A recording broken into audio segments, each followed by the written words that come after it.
তিনি ছিলেন বনি ইসরায়েলের প্রতি প্রেরিত সর্বশেষ নবী ও রাসূল। কিন্তু অভিশপ্ত ইহুদিরা তাকে নবী হিসাবে মেনে নিতে পারেনি। তাকে নিয়ে করেছে নানা ঘৃণ্য ষড়যন্ত্র, এমনকি শেষ পর্যন্ত তাকে হত্যার চেষ্টাও করে তারা। কিন্তু তাদের কৌশলের বিপরীতে আল্লাহ আরেক কৌশল করলেন। তারা ধোঁকায় পড়ে মনে করল তাকে হত্যা করেছে। আল্লাহ তাকে তুলে নিয়েছিলেন আসমানে। অপরদিকে তার অনুসারী খ্রিস্টানরাও হয়ে গেল পথভ্রষ্ট। অধিক ভক্তি দেখাতে গিয়ে তারা তাকে বসিয়ে দিল খোদার আসনে। হ্যাঁ, বলছিলাম ঈসা রূহুল্লাহ আলাইহিস সালামের কথা। ঘটনার সূত্রপাত অনেক আগে। ইমরান, যিনি ঈসা আলাইহিস সালামের নানা, তার স্ত্রী তখন গর্ভবতী।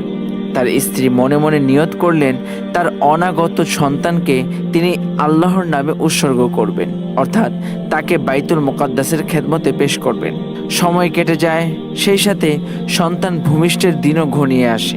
অবশেষে ইমরানের ঘর আলোকিত করে জন্ম নিল এক ফুটফুটে শিশু। ইমরানের স্ত্রী সন্তানকে দেখে খানিকটা হতাশ হলেন। এই যে মেয়ে, একে কি করে আমি আল্লাহর ঘরের খেদমতে পেশ করব? কিন্তু আরশের অধিপতি বললেন, এ কোনো ছেলে থেকে কম নয়। তিনি তার নাম রাখলেন মারিয়াম। শিশু মারিয়াম বড় হতে লাগলো। এক সময় রীতি অনুযায়ী লটারির মাধ্যমে শিশু মারিয়ামের দায়িত্ব অর্পিত হলো জাকারিয়া আলাইহিস সালামের উপর। আপাত দৃষ্টিতে লটারি হলেও মূলত এটা ছিল আল্লাহরই হুকুম। জাকারিয়া আলাইহিস সালাম তখন বৃদ্ধ, তার কোনো সন্তান ছিল না। তিনি সম্পর্কে মারিয়াম আলাইহিস সালামের খালু হন। বাইতুল মুকাদ্দাসের পাশে মেহরাবে মারিয়াম আলাইহিস সালাম বড় হতে লাগলেন। মসজিদের খেদমত করা শুরু করলেন যখন কেউ থাকতো না। মাঝে মাঝে হযরত জাকারিয়া আলাইহিস সালাম তাকে দেখতে মেহরাবের নিকট আসলে তিনি লক্ষ্য করতেন মৌসুম ছাড়াও মারিয়াম আলাইহিস সালামের কাছে নানা ফলমূল থাকে। তিনি অবাক হয়ে একদিন জিজ্ঞেস করলেন, এগুলো কোথা হতে পাও? জবাবে মারিয়াম আলাইহিস সালাম বললেন, আমার আল্লাহ আমাকে দেন। একদিন নিয়ম মতো মারিয়াম আলাইহিস সালাম তার নির্ধারিত স্থানে পায়াচারি করছিলেন। এমন সময় হঠাৎ করে কোথা হতে এক সুদর্শন যুবকের উদয় ঘটল। ঘটনার আকস্মিকতায় মারিয়াম আলাইহিস সালাম ঘাবড়ে গেলেন। তিনি ভয় পেয়ে যুবককে বললেন, আল্লাহকে ভয় করো। এবার যুবক মুখ খুলল। সে বলল, আমি কোনো মানুষ নই, আমি হলাম ফেরেশতা জিবরিল। এতে মারিয়াম আলাইহিস সালাম খানিকটা আশ্বস্ত হলেন। এবার জিবরিল আলাইহিস সালাম বললেন, আল্লাহ আপনাকে সন্তানের সুসংবাদ দিয়েছেন। মারিয়াম আলাইহিস সালাম অবাক হয়ে বললেন, এটা কি করে সম্ভব? না কোনো পুরুষ আমাকে কোনোদিন স্পর্শ করেছে, আর না আমি জিনাকারিনী। জিবরিল আলাইহিস সালাম বললেন, এভাবেই আল্লাহ হও বললে হয়ে যায়। গর্ভে সন্তান আসার পর মারিয়াম আলাইহিস সালাম চিন্তিত হয়ে পড়লেন। লোকদের তিনি কি বলে বিশ্বাস করাবেন? তার মনে হচ্ছিল এর আগেই যদি তার মৃত্যু হতো। এরপর আল্লাহর হুকুমে তিনি পূর্ব দিকে রওনা দিলেন। চলতে চলতে তিনি একটি খেজুর গাছের নিচে গিয়ে আশ্রয় নিলেন।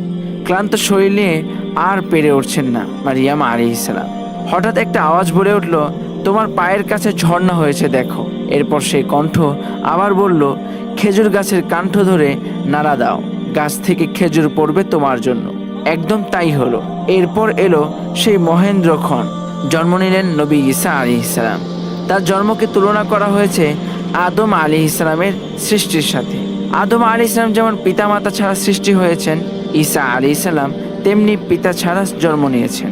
শিশু ঈসা আলাইহিস সালামকে কোলে নিয়ে মারিয়াম আলাইহিস সালাম আল্লাহর হুকুমে লোক বসতির দিকে এগিয়ে চললেন। আল্লাহ তাকে নির্দেশ করলেন, লোকে কিছু জিজ্ঞেস করলে তিনি যেন বলেন, আমি রোজা রেখেছি। তখনকার সময়ে রোজা রাখলে সম্ভবত কথা বলা নিষেধ ছিল।